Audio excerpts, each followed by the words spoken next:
साहेब नेमकं काय प्रकरण आणि काय नेमकी शिक्षा सुनावण्यात आली आपल्याकडनं काय नेमकं? हे बघा की ही राजकीय केस होती, गेल्या 30 वर्षापूर्वी ही केस रजिस्टर झालेली आहे।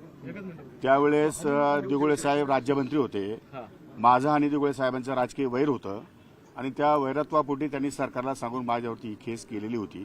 त्या केसचा निकाल 30 वर्षानंतर आज पहिल्यांदा लागलेला आहे। मेहरबान न्यायालयाने त्यांचा निकाल सुनावलेला आहे। निकालपत्र हे मोठं आहे, 40 पानाचं आहे, मी अजून वाचलेलं नाही।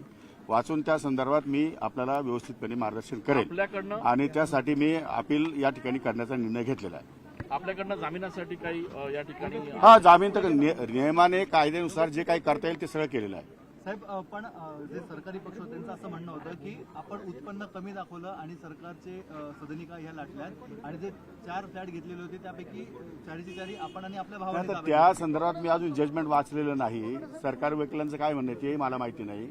मी जजमेंट वाचलेलं नाही आणि ते जजमेंट वाचलं की मी तुम्हाला त्याच्यावरती सविस्तर या ठिकाणी न्यूज देऊ शकतो। पण आपल्या शिक्षेची जी आता हे सगळं प्रकरण समोर आल्यानंतर आता राजीनाम्याची मागणी देखील लगेच होऊ शकते ना, काय राजीनाम्याची मागणी होऊ शकते, पण त्यासाठी अपिलेट प्रोव्हिजन आहेत। राजकीयदृष्ट्या देशामध्ये अशा प्रकारचे अनेक निकाल झालेले आहेत आणि त्या दृष्टिकोनातून मी अपिलामध्ये जाणार आहे, हायकोर्टामध्ये जाणार आहे।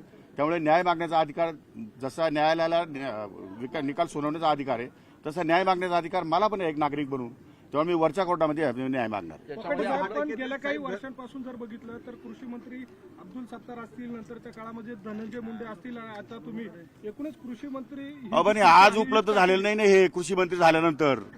हे प्रकरण मुळात 30 वर्षापूर्वीच आहे। त्यामुळे आज झाले, ज्यावेळेस मी राजकारणात जस्ट प्रवेश केला होता, मी त्यावेळेस आमदार सुद्धा होतो की नव्हतं मला माहित नाही। त्यामुळे तो काळ आणि आजचा काळचा मध्ये फरक आहे। त्याच्यानंतरच्या काळामध्ये दिगोळेंचे माझे संबंध सलोख्याचे पण निर्माण झाले, पण कायदेशीररित्या एखादी केस रजिस्टर झाल्यानंतर जो काही नियम असतो त्या नियमान्वये ती प्रोसेस होत असते। उशिरा प्रोसेस झाली, त्यामुळे आज निकाल लागलेला आहे। आज निकालामध्ये मेहरबान न्यायालयानं जो काही शिक्षा सुनावली त्या संदर्भात मी रितसर या ठिकाणी जामीन घेतलेला आहे आणि आपल्याला या ठिकाणी जाणार आहे।